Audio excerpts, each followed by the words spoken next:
Nobody asked her to do it. No general, no king, no priest. Not a single person in power looked at this teenage girl from a farming village in northeastern France and thought, she's the one. She's going to turn this war around. She decided that herself. And the terrifying part, she was right. Drawn from history. To understand Joan, you have to understand what France looked like in the early 1400s. It was collapsing. The 100 Years' War with England had been grinding on for nearly a century, but the threat wasn't only coming from outside. France was tearing itself apart from within. Two powerful noble factions, the Armagnacs and the Burgundians, were locked in a vicious civil war over who controlled the crown. The king, Charles VI, suffered from severe mental illness, and his own wife had essentially signed the country over to England, disinheriting her son, the Dauphin Charles, from the French throne. Let that sink in for a moment. The Queen of France handed France to England, willingly. By 1428, the English and their Burgundian allies controlled most of northern France, including Paris. Now they were laying siege to Orléans, the city on the Loire River that stood as the last real barrier between the English army and the heart of France. If Orléans fell, the war was almost certainly over. That was the world Joan was born into in 1412. A village called Domremy. Her father farmed the land. Her mother taught her to sew. She never learned to read or write. She went to church more than any other kid in the village. And in a deeply religious era, that actually meant something. Everyone who knew her described the same thing. Unusually devout. Unusually serious. Like she was carrying something the rest of them couldn't see.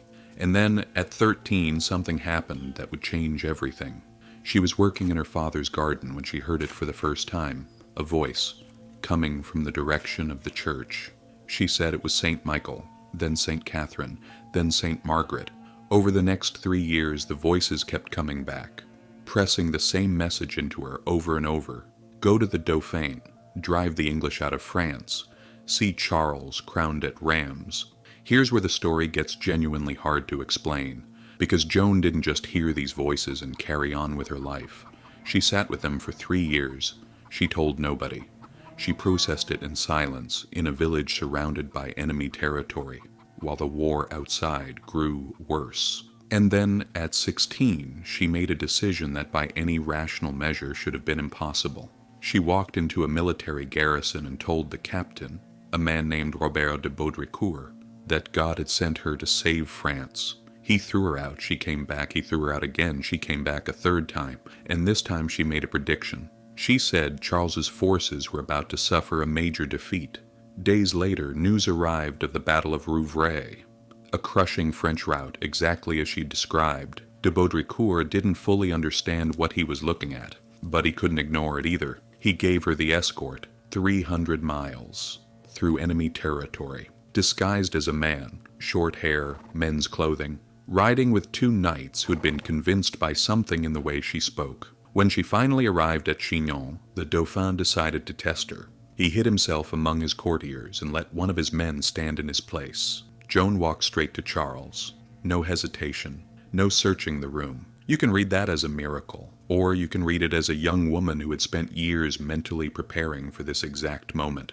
Sharp enough to recognize that the most politically significant man in a room full of nobles is going to carry himself a certain way, even when he's trying not to. Either way, it landed exactly as it needed to. Charles was intrigued. His advisors were far less convinced. They sent Joan to Poitiers to be examined by theologians. Her faith, her character, her state of mind, all of it scrutinized. They watched her in secret. They questioned her for weeks. And what came back surprised her critics. She was calm. She was sharp. She pushed back against loaded questions without ever losing her composure. One examiner wrote that he found in her nothing but goodness, humility, piety, simplicity. They gave her the green light. She was fitted with custom armor, given a white banner painted with the fleur-de-lis and the words Jesus and Mary, a white horse, a sword, and then she dictated a letter to the English commander at Orléans. She told him to leave France. She told him that if he refused, she and her army would make him leave. She signed it La Pucelle, the maiden. You can only imagine what the English made of that letter. When she rode into the French camp at Orléans, The soldiers didn't know what to think either. A teenage girl in armor, on a white horse, holding a banner. Some of them laughed, but something shifted when she moved among them. The way she talked, the way she held herself, the absolute, unshakable certainty in her voice. These were exhausted men who had been losing for years, men who had started to believe losing was simply what they did now. And here was someone who had no doubt, none at all. They needed that more than another general, more than another battle plan. They needed to believe again. The siege of Orléans had been holding the city hostage for 6 months. Joan and the French broke it in 4 days. She was in the thick of every assault. She took an arrow to the foot on the 2nd day and kept fighting. She took a more serious wound to the shoulder while climbing a siege ladder. Went down hard. Rumors tore through the ranks that she was dead. The soldiers began to waver. The next morning she was back on the battlefield. When the last English fortification fell, the south bank of the Loire was French again, and the men who had watched her refuse to stay down looked at each other and understood something had changed. The victories kept coming. At the Battle of Patay, the English barely had time to form up before they were overwhelmed. Joan reportedly wept watching them fall. She had fought hard to beat them. She took no pleasure in their deaths.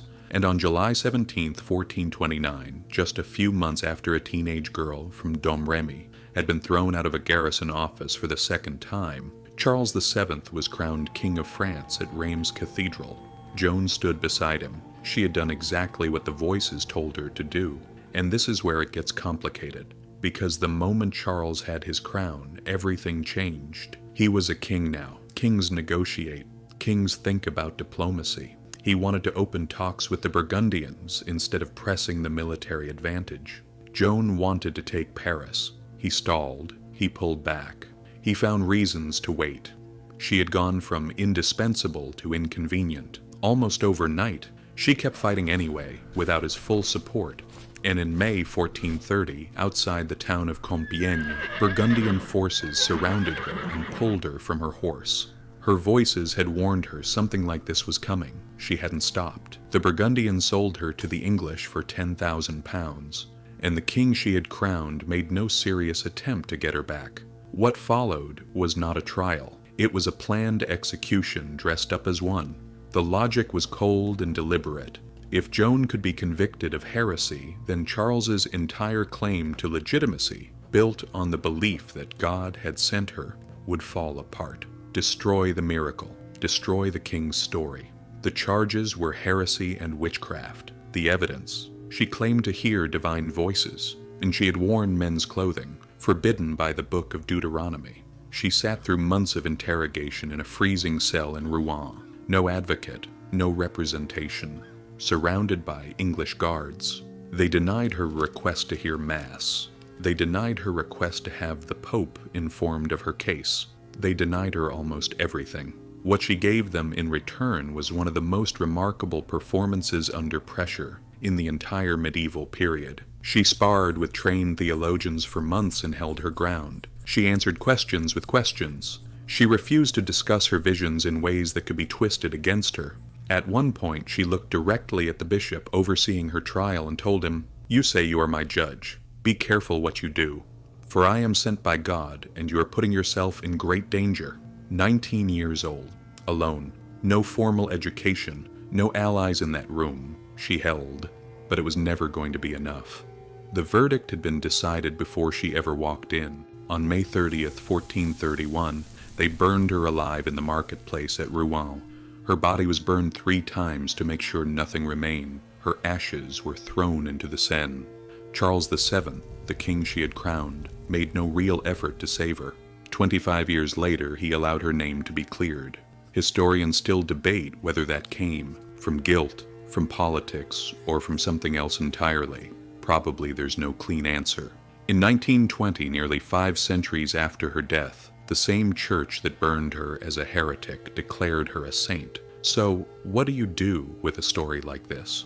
A girl nobody believed in, who believed in something so completely that she made hardened soldiers believe it too, who walked into a century-old war and bent its direction with her bare hands, who was then handed to her enemies by the very side she had fought for, and still refused to give them what they wanted. She never learned to read, never learned to write. She dictated every letter she sent. 600 years later, people still remember her name. Maybe that is exactly what made her immortal. Thanks for watching. If you liked the video, please subscribe and leave a like. You can also write in the comments which historical topics you'd like to see next. See you in the next video.